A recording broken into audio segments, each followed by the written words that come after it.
बादलों के बीच से एक विशाल यात्री विमान गोल्डन आवर की रोशनी में एक व्यस्त अंतर्राष्ट्रीय हवाई अड्डे की ओर उतरता हुआ दिखाई देता है।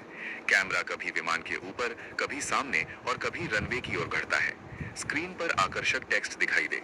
क्या आपने कभी सोचा है कि इतना बड़ा एरोप्लेन लैंड होने के बाद इतनी जल्दी कैसे रुक जाता है? विमान रनवे को स्मूथ तरीके से छूता है।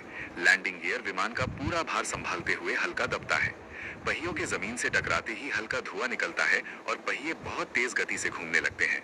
रनवे की मार्किंग, स्पीड इंडिकेटर और एयरपोर्ट का वातावरण पूरी तरह वास्तविक दिखाई दे। अब विमान का कट अवे व्यू दिखाएं, जिसमें लैंडिंग गियर के अंदर का ब्रेकिंग सिस्टम दिखाई दे। Hydraulic system carbon disc brakes को सक्रिय करता है, जिससे पहियों की गति कम होने लगती है।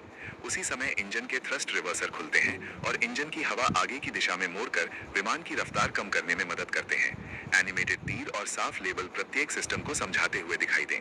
विमान के दोनों पंखों पर लगे स्पॉइलर ऊपर उठते हैं, जिससे लिफ्ट कम होती है और विमान का अधिक भार पहियों पर आ जाता है। अब ब्रेक और भी प्रभावी हो जाते हैं। विमान तेजी से लेकिन पूरी स्थिरता के साथ धीमा होता है। इस दौरान क्लोजअप, साइड और वाइड कैमरा एंगल का उपयोग करें। विमान सुरक्षित रूप से रनवे छोड़कर टैक्सीवे से होते हुए टर्मिनल की ओर बढ़ता है। आसपास एयरपोर्ट की ग्राउंड व्हीकल्स और स्टाफ सामान्य गतिविधियों में दिखाई दें। अंत में स्क्रीन पर आकर्षक टेक्स्ट आए। ऐसी ही रोचक जानकारी के लिए लाइक,